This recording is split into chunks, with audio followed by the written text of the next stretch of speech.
দেড় দশক আগে ভারত ও মিয়ানমারের সঙ্গে সমুদ্রসীমা বিরোধ নিষ্পত্তির পর গভীর সমুদ্রে জ্বালানি অনুসন্ধানের পথ সুগম হয়। এর ধারাবাহিকতায় ২০১৯ সালে গভীর সমুদ্রে তেল গ্যাস অনুসন্ধানের উদ্যোগ নেয় সরকার। তৈরি করা হয় Bangladesh offshore model production sharing contract বা পিএসসি। সেই পিএসসি আন্তর্জাতিক কোম্পানিগুলোর পছন্দ না হওয়ায় দরপত্র আহ্বান করা হলেও তাতে সাড়া পাওয়া যায়নি। এবার সেই অভিজ্ঞতা থেকে পিএসসিতে আনা হয়েছে বড় ধরনের পরিবর্তন। জ্বালানি বিভাগের কর্মকর্তারা জানিয়েছেন, আগের তুলনায় এবারের দরপত্রকে আরো আকর্ষণীয় ও প্রতিযোগিতামূলক করা হয়েছে। আগামী সপ্তাহে ২৬টি ব্লকের জন্য আন্তর্জাতিক দরপত্র আহ্বানের বিজ্ঞপ্তি প্রকাশ করার কথা রয়েছে পেট্রোবাংলার। সরকারের আশা, নতুন শর্তে বিশ্বের বড় বড় জ্বালানি কোম্পানিগুলো বাংলাদেশের অফশোর ব্লকে বিনিয়োগে আগ্রহী হবে। এই উদ্যোগকে ইতিবাচক হিসেবে দেখছেন জ্বালানি বিশেষজ্ঞরাও। তবে তারা বলছেন, শুধু দরপত্র আহ্বান নয়, কার্যকর বাস্তবায়নও নিশ্চিত করতে হবে।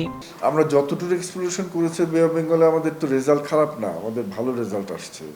তো সেই হিসাবে বে অফ বেঙ্গলটা আমাদের এখনো আনএক্সপ্লোর।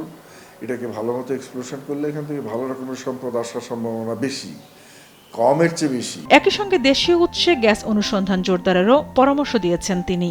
অনেক দেশ আছে 10টা কূপ খনন করলে 1টা কূপে তেল পায় বা গ্যাস পায়, আমরা এখানে 3:1।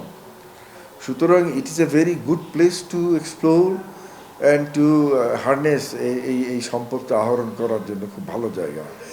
উদ্যোগ না নিলে তো এই সম্পদ নিজে নিজে উঠে আসবে না।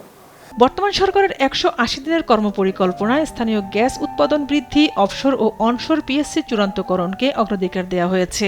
নতুন এই উদ্যোগকে সেই পরিকল্পনারই গুরুত্বপূর্ণ অংশ হিসেবে দেখছেন সংশ্লিষ্টরা। ঝর্ণা রায়, দেশ টিভি, ঢাকা।